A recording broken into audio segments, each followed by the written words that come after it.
tôi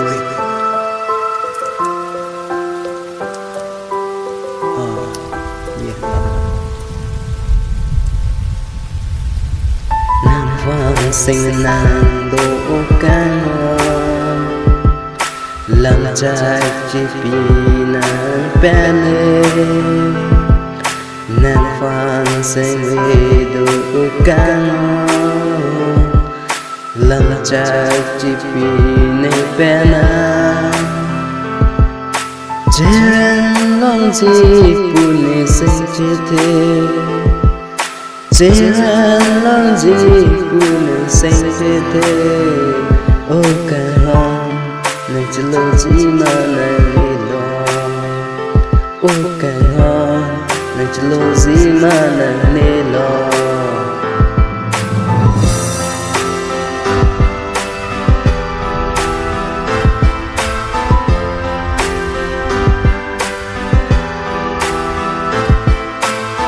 Chẳng năng trong tình năng pha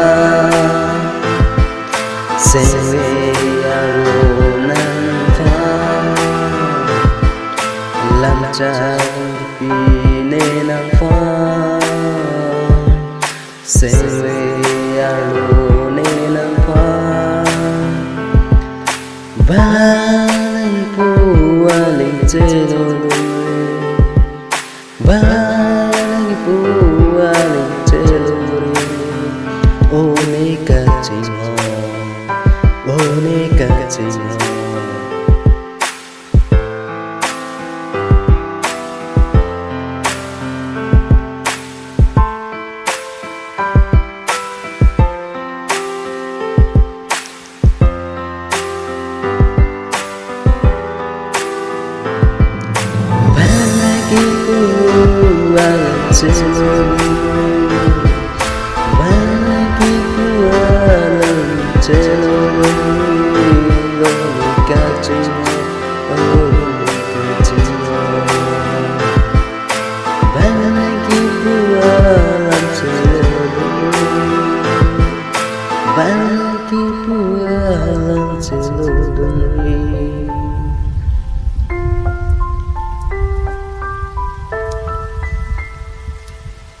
Nàng nê phân trong thui đẹp khang giang cay kê ta nê nàng phan si sinh với nàng mặt thả cay kê ta tình nê un e nê nàng phan si cay kê nàng nê phan nàng cho bài đẹp nàng trong thui đẹp trên nam mô bon sita nê nàng phan càng hoàn đồ cay kê ta tình nê un e nàng ở so cả chính kỳ mê nê sinh alo nàng đồ vạ bon sita nàng nê phan nàng cho bài càng đẹp là xin nê phan nàng trong thui càng đẹp là si nàng nê phan là son nàng trong thui ca kê nàng của pc kamatha rong lo là son si nàng nê phan sinh với nàng pa oi thì càng đẹp lại kê ta nê nàng phan sinh với nàng matha về là si cay kê ta